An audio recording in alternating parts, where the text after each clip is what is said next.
비교라는 것은 어떠한 대상이나 상태, 상황 간의 공통점, 차이점을 밝히는 방법입니다. 그런데 우리는 대부분 이 비교라는 방법을 사용할 때 공통점보다는 차이점을 중점으로 보는 것 같아요. 예를 들어 이런 거죠.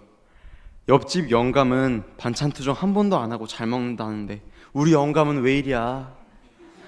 라고 옆집 영감님과 자기 영감을 비교하며 신세 한탄하는 분을 봤습니다.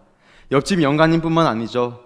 옆집 부인은 말을 참 곱게 한다던데 라고 속으로만 깊은 한숨을 내쉬는 분도 봤습니다. 속으로만 생각하면 다행인데 누구 하나가 입 밖으로 내는 순간 그날은 가정이 아찔해지는 날이죠. 주님 오늘 오시옵소서라는 기도가 절로 되는 날일 겁니다. 내가 남을 판단하고 비교하는 건 괜찮지만 내가 남들에게 판단당하고 비교당하는 것만큼 기분 나쁜 일이 없습니다. 그런데 역설적이게도 나를 누군가와 가장 많이 판단하고 비교하는 사람은 바로 나 자신입니다. 나의 상황과 나의 처지를 끊임없이 남들과 비교하면서 웃었다가 울었다가 기분이 좋아졌다가 나빠졌다가를 반복하죠. 그 중에 가장 기분 나쁜 비교, 나를 가장 처량하게 하는 비교는 무엇일까요? 아마 나 자신과의 비교일 겁니다. 과거의 나와 지금의 나를 비교해 봤을 때 지금의 내가 너무나 초라해 보인다면 이보다 더 나를 비참하게 만드는 비교가 없습니다. 본문에 나온 무비보셋은 어쩌면 성경에 나온 그 어떠한 인물보다 가장 비참한 나와 과거의 나를 비교했던 사람이었을 겁니다. 몸과 마음은 회복될 길이 없었고 죽을 날만을 기다리던 무비보셋. 오늘 그에겐 최고의 명의가 찾아오셨고 그를 살리셨습니다. 오늘은 다 죽어가던 무비보셋에게 명의는 어떠한 처방을 내렸고 어떠한 치료를 해주셨는지 살펴보면서 오늘날 우리에게는 어떠한 처방과 치료가 필요한지 함께 보며 은혜를 나누고자 합니다. 본문의 앞 상황은 이렇습니다. 사울 왕이 한창 다윗을 죽이려 했습니다. 그러나 그는 하나님께 버림받았고 블레셋과의 전쟁 중에 그와 아들들은 죽게 됐습니다. 이 소식을 들은 사울 왕궁에서는 그나마 살아있는 사울의 핏줄 요나단의 아들인 무비보셋을 도망가게 합니다. 근데 불운하게도 유모가 도망가다가 그 아이를 떨어뜨리게 되고 그 아이는 두 발에 장애를 얻게 됩니다. 무비보셋은 한순간에 왕의 손자에서 도망자로 건강한 아이에서 두 발을 저는 장애인이 되었습니다. 다윗이 이스라엘의 왕이 되고 주변의 나라를 정리하는 동안 그는 암미엘의 아들 마길의 집에 얹혀 살게 됩니다. 다윗의 블리셋을 물리치고 빼앗긴 하나님의 법궤를 되찾았습니다. 그리고 가는 곳마다 전쟁에 승리를 하였습니다. 이러한 소식을 들을 때마다 무비보셋은 더욱더 겁에 질렸을 겁니다. 언제 다윗이 나를 찾아와서 내 목숨을 빼앗을지 모르는 두려운 나날을 보냈죠. 강성해지는 다윗, 그리고 비루해 보이는 자신이 비교되면서 하루하루 두려움과 낭망 속에 빠져 있었을 겁니다. 이스라엘이 안정화돼 가자 다윗은 이제 자신에게 은혜를 베풀었던 요나단의 은혜를 갚으려 합니다. 그래서 사울의 핏줄, 사울의 집에 남은 자, 살아남은 자를 찾게 되고 사울의 집에 시바라는 종에게 무비보셋이 마길의 집에 있다는 것을 듣게 되고 사람을 보내어 그를 데려옵니다. 9장 1절을 제가 읽어보겠습니다. 다윗이 이르되 사울의 집에 아직도 남은 사람이 있느냐? 내가 요나단으로 말미암아 그 사람에게 은총을 베풀리라 하니라. 무비보셋은 다윗의 사람이 내 앞에 왔을 때 눈이 캄캄해졌을 겁니다. 5살 때부터 나를 도망자로 만들었던 다윗, 공포의 대상이죠. 어쩌면 내 두 다리에 장애를 준 원인이며 내 인생을 나락으로 떨어뜨린 원흉입니다. 그렇기에 무비보셋은 다윗을 절대로 살면서 마주하고 싶지 않았을 거예요. 근데 그는 지금 다윗의 사람이 자신의 앞에 있고 다윗이 그를 찾았으며 지금 당장 그 앞으로 오기를 바라고 있습니다. 그는 다윗에게 가는 길이 아마 죽으러 가는 길이라고 생각했고, 도살장에 끌려가는 가축처럼 두려움과 공포에 떨며 그 앞에 서게 됐을 겁니다. 그런데 무비보셋이 생각했던 것과는 전혀 다른 상황이 그 앞에 펼쳐집니다. 7절을 다 함께 다시 읽겠습니다.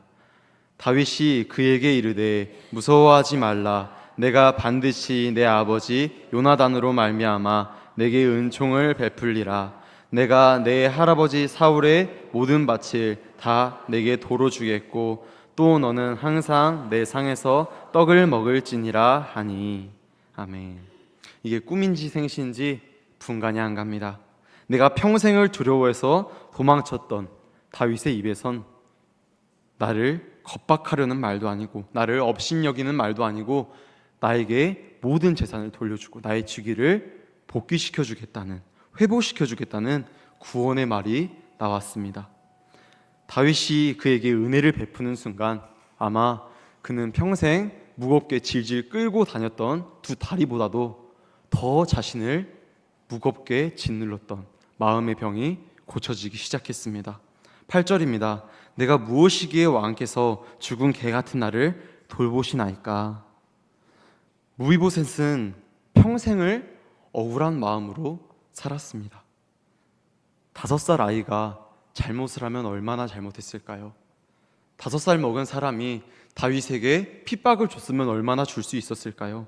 사실 그는 다윗에게 아무런 잘못을 하지 않았습니다. 그런데 그 가문이 사울의 가문이라는 이유로, 그의 핏줄이 사울의 핏줄이라는 이유로 그는 죄인의 피를 가졌고 도망자의 신세로 전락해야 했습니다. 그가 아무리 억울해도 그 억울함을 들어주는 사람은 아마 없었을 겁니다. 한창 잘 나가는 다윗에게 굳이 밉보일 이유가 없기 때문이죠. 내가 아무리 억울하다고, 나는 다윗에게 아무런 잘못을 하지 않았다고 아무리 억울함을 호소해봤자 세상의 그 누구도 그 이야기를 들어주지 않았고 그를 위로하려 하지 않았을 겁니다. 그래서 무비보셋은 자신을 죽은 개 같다고 표현하고 있습니다. 병이 들어 더 이상 치료도 안 되고 회복도 안 되는 상태, 그 누구도 자신을 돌봐주지 않아 매일매일 죽음에 목말라 있는 상태, 죽음에 다다른 상태. 그래서 무비보셋은 자신을 죽은 개 같다고 표현하고 있습니다. 사실 우리도 억울할 수 있습니다. 우리는 매주 교회에 나와서 많은 봉사를 합니다. 많은 사역을 감당합니다. 그런데 우리는 매일매일 매주 우리는 죄인이라는 설교를 듣습니다. 매일 주님께 나와 새벽 예배를 드리고 하나님의 말씀을 듣는 내가, 하나님의 말씀대로 그래도 순종하려는 내가 왜 죄인일까요? 억울한 마음이 들 수 있습니다. 그러나 우리도 무비보셋처럼 죄인의 피가 흐르고 있습니다. 우리가 직접적으로 하나님께 돌을 던진다거나 하나님을 원망하진 않더라도 우리의 피 속에는 마귀의 유혹에 넘어간 아담의 피가 흐르고 있고, 우리가 육체를 입은 순간부터는 우리는 어쩔 수 없이 죄를 저지르고 싶은 몸이 되기 때문입니다. 억울할 수 있습니다. 화가 날 수 있습니다. 그러나 우리의 억울함을 세상 그 누구도 해결해 줄 수는 없습니다. 우리의 몸에 죄인의 피가 흐른다는 것은 어쩔 수 없이 우리가 받아들여야 하는 현실이며 사실입니다. 그래서 그렇게 억울하고 있는 무비보셋에게 하나님은 용서라는 치료제를 처방해 주셨습니다. 다윗에게 그를 찾아가 용서와 은혜를 베풀게 하셨고, 그가 죄인으로 살았던 모든 순간을 위로하듯이 그에게 왕의 식탁에 앉게 하셨습니다. 사울의 모든 소유와 종들을 무비보셋에게 종이 되게 해주셨습니다. 그로 인해 억울하고 괴로운 무비보셋의 마음의 병이 고쳐지게 되었습니다. 그리고 오늘날 억울한 우리에게는 주님께서 복음이라는 치료제를 주셨습니다. 예수께서 우리 대신 징계를 받으심으로 우리가 평화를 누리고 그가 채찍에 맞으심으로 우리가 나음을 받았습니다. 예수께서 십자가에 못 박히심으로 우리의 죄를 사하여 주셨고 죽은 지 사흘 만에 부활하시며 죽음으로부터 승리하심으로 우리를 승리자의 식탁에 앉게 하셨습니다. 결국 우리도 죄라는 병이 고쳐지게 된 것이죠. 사랑하는 성도님들, 우리 모두는 무비보셋과 같이 억울한 죄인일 수 있습니다. 억울하겠지만 괴롭겠지만 우리 역시 태어나는 순간부터 죄라는 목줄이 채워진 죽은 개와 같은 존재입니다. 그러나 주님은 우리에게 복음을 듣게 하셨고 복음을 믿게 하셨으며 죽은 개가 아니라 살아있는 하나님의 자녀가 되게 하셨습니다. 우리에게 필요한 최고의 치료제는 주님의 사랑입니다. 사랑하는 우리 예안교회 성도님들의 삶 속에 주님의 은혜와 사랑이 언제나 가득하길 주님의 이름으로 축복합니다. 이렇게만 보면 무비보셋은 해피엔딩을 맞이한 것 같습니다. 왕궁에 다시 들어와 왕의 식탁에서 식사도 하고 할아버지의 밭들도 다 돌려받았고 종들도 생겼습니다. 그런데 그에겐 아직 회복되어야 할 한 가지가 남았습니다. 13절을 함께 읽도록 하겠습니다. 무비보셋이 항상 왕에서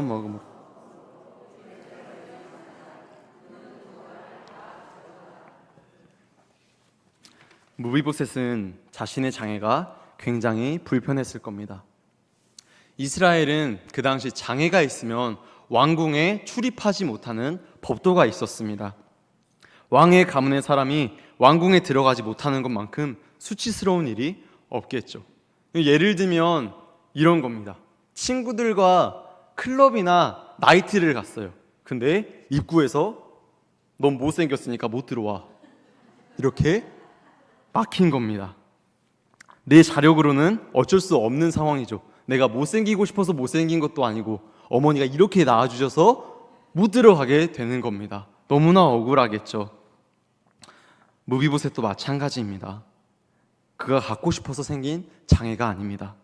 유모가 나를 떨어뜨려서 생긴 후천성 장애인데 이것 때문에 왕궁으로 들어가지 못하는 신세, 아버지의 집에 들어가지 못하는 처량한 신세가 된 것입니다. 제가 무비보셋이었다면 매일매일 기도했을 거예요. 주님, 제 자리 좀 고쳐주세요. 내가 잘못한 것도 아니고 유모가 떨어뜨린 거잖아요. 그리고 주님, 제가 왜 도망쳐야 됩니까? 내가 다윗을 죽이려고 한 것도 아닌데 왜 내가 도망자로 살아야 됩니까? 너무 억울합니다. 너무 수치스럽습니다. 라고 매일매일 기도했을 거예요. 다윗을 통해 은혜가 받고 그의 삶이 회복된 무비보셋인데 하나님께서는 왜 하필 그의 발은 그대로 두셨을까요? 성경은 우리에게 보란듯이 그의 두 발을 다 절고 있다고 기록하고 있습니다. 저는 3년 전에 탈장 수술을 한 적이 있습니다. 군대에서 10시간 넘게 매일매일 훈련 받았다가 운동을 좋아해서 개인적으로 운동을 하니까 제 장이 버티지 못하고 다른 곳으로 다 도망간 거예요. 그래서 제가 전역을 하자마자 한 것이 바로 탈장 수술입니다. 수술하고 나서 많은 걱정이 있었어요. 난 이제 더 이상 운동을 못하면 어떡하나, 괜히 여기 수술하니까 다른 곳도 아픈 것 같고 많은 걱정이 있었습니다. 그래서 나를 수술해 주신 선생님을 만나길 간절히 기다렸습니다. 회진 때가 다가왔고 선생님께 물어봤습니다. 선생님, 저 수술은 잘 됐나요? 선생님이 이렇게 대답하셨습니다. 잘 됐겠죠 뭐. 제 두 귀를 의심했습니다. 그래서 다시 한번 이렇게 물었습니다. 선생님, 저는 언제까지 병원에 있어야 되나요? 다 나으면 퇴원하겠지 뭐. 깜짝 놀랐습니다. 돌팔이라고 생각했어요. 뭐 저런 돌팔이가 다 있어. 그날이 지났습니다. 다음날 회진 때가 찾아옵니다. 그래도 어제는 내가 전신마취 했으니까 무슨 말을 안 해주신 걸 거야. 오늘은 뭔가 말씀해 주시겠지. 의사 선생님은 한결같은 분이셨습니다. 회진 때 오시면서 쓱 지나가면서 말씀하셨습니다. 뭐 별일 없지요? 깜짝 놀랐습니다. 어안이 벙벙한 뒤로 이렇게 선생님의 뒤를 바라보고 있자 간호사 선생님이 말씀해 주시더라고요. 수술 잘 됐고 3, 4일 뒤에는 퇴원하실 수 있을 거예요. 그때 깨달았습니다. 우리에게 병이 생기면 두 가지가 치료돼야 되는데 당연히 하나는 내 몸에 걸린 병이고 또 같이 치료해야 될 중요한 것은 병으로부터 병든 내 마음이라는 것입니다. 의사가 괜히 아무런 말도 안 해주니까 마음이 너무 불편했습니다. 괜히 수술이 잘못돼서 다른 곳도 아픈 것 같고 더 이상 내가 좋아하는 운동을 못할 것 같으니까 침울해지고 좌절해졌습니다. 사람이 우울해졌어요. 그러면서 느꼈어요. 우리는 몸의 병 못지않게 치료돼야 할 것이 바로 마음의 병이라는 것을 말입니다. 성경에는 치유 얘기가 많이 나오지만 치유되지 않는 얘기도 나옵니다. 대표적으로 사도 바울의 가시를 볼 수 있는데요. 고린도후서 12장 7절로 9절을 제가 읽도록 하겠습니다. 여러 계시를 받은 것이 지극히 크므로 너무 자만하지 않게 하시려고 내 육체의 가시 곧 사탄의 사자를 주셨으니 이는 나를 쳐서 너무 자만하지 않게 하려 하심이라. 이것이 내게서 떠나가게 하기 위하여 내가 3번 주께 간구하였더니 나에게 이르시기를 내 은혜가 내게 족하도다. 이는 내 능력이 약한 데서 온전하여짐이라 하신지라. 그러므로 도리어 크게 기뻐함으로 나의 여러 약한 것들에 대하여 자랑하리니 이는 그리스도의 능력이 내게 머물게 하려 함이라. 아멘. 복음을 열심히 전한 바울은 자신에게 있던 가시가 사라지게 해달라고 간절히 3번이나 기도했지만 주님은 그의 가시를 치료해주지 않으셨습니다. 그리고 말씀하셨죠. 내 은혜가 내게 족하도다. 육체적인 가시로 인해 사도 바울은 성령의 능력이 있음에도 교만하지 않을 수 있었고, 주님께서 사도 바울에게 내 은혜가 내게 족하다고 말씀해 주시는 순간 사도 바울의 가시는 더 이상 그를 고통스럽게 하는 가시가 되지 않았습니다. 무비보셋의 발도 마찬가지입니다. 2 발을 저는 왕자는 다윗에게 위협이 되지 않는 왕가의 자손이었습니다. 다윗은 무비보셋을 아무런 걱정 없이 왕의 식탁에 앉혔습니다. 장애가 있는 그가 왕의 식탁에 앉는 순간, 장애가 있는 그가 아버지의 왕궁에 들어가는 순간 그 장애는 더 이상 그를 수치스럽게 하는 가시가 되지 않았습니다. 오늘 무비보셋을 통해 알 수 있는 것은 주님께서는 필요하다면 우리에게 그 가시를 빼지 않는 처방도 내리신다는 겁니다. 주님은 무비보셋의 가시를 못 고쳐서 모른 척하고 낫지 않았지만 괜찮다고 말씀하시는 돌팔이가 아닙니다. 주님은 이 가시를 통해 그의 연약함을 가르쳐 주셨고 그와 동시에 그를 지키시고 보호하시는 자신의 사랑을 경험하게 하셨습니다. 우리에게는 여러 형태의 가시가 있습니다. 사도 바울이나 무비보셋처럼 육체의 가시가 있을 수도 있고, 잘 풀리지 않는 자녀의 문제가, 어려운 나의 경제적인 상황이나 누구에게도 말 못할 나의 아픔과 과거가 우리에게는 가시가 될 수 있습니다. 사랑하는 성도님들, 나를 아프게 하는 가시가 있으십니까? 오랫동안 빠지지 않는 가시가 있으십니까? 주님께서는 말씀하십니다. 내 은혜가 내게 족하도다. 우리가 주님을 믿는다고 해서 모든 상황이 해결되는 것은 아닙니다. 우리가 주님께 나의 가시를 빼달라고 아무리 간절히 기도해도 나에게 있는 가시가 즉시 빠지지 않을 수도 있습니다. 어쩌면 주님께서는 그 가시를 통해 나의 연약함을 깨닫게 하시고 가시가 박힌 연약한 나를 보호하시고 지키시는 주님의 사랑을 깨닫길 바라고 계십니다. 말씀을 맺겠습니다. 우리는 나에게 주어진 병을 지금 당장 고쳐주지 않으면 돌팔이라고 생각하고 비난하고 원망할 수 있습니다. 그러나 주님께서 우리에게 가시를 남겨두신 처방을 내리셨다면 우리는 그 가시로 인해 주님의 지키심과 보호하심을 반드시 경험하게 될 것입니다. 그리고 나의 연약함과 그분의 사랑을 느끼는 순간 우리에게 박혀있는 가시는 더 이상 우리를 아프게 하거나 고통스럽게 하는 가시가 되지 않습니다. 주님은 알고 보니 내가 치료받아야 하는 것을 가장 잘 치료하시는 최고의 명의이십니다. 사랑하는 성도님들, 오늘 말씀을 듣는 우리의 시선이 나에게 박힌 가시에 머무르는 것이 아니라 나를 위해 가시 면류관을 기꺼이 쓰신 예수 그리스도의 사랑에 머무르길 간절히 소원합니다. 가시가 있는 연약한 우리지만 그 가시를 품고 복음을 전하는 그리스도인이 되어 주님 다시 오실 그날 우리의 몸과 마음이 모두 회복되고 기쁨과 감사함으로 주님을 찬양하는 저와 우리 모든 성도님들이 되시길 주님의 이름으로 간절히 축복합니다. 아멘.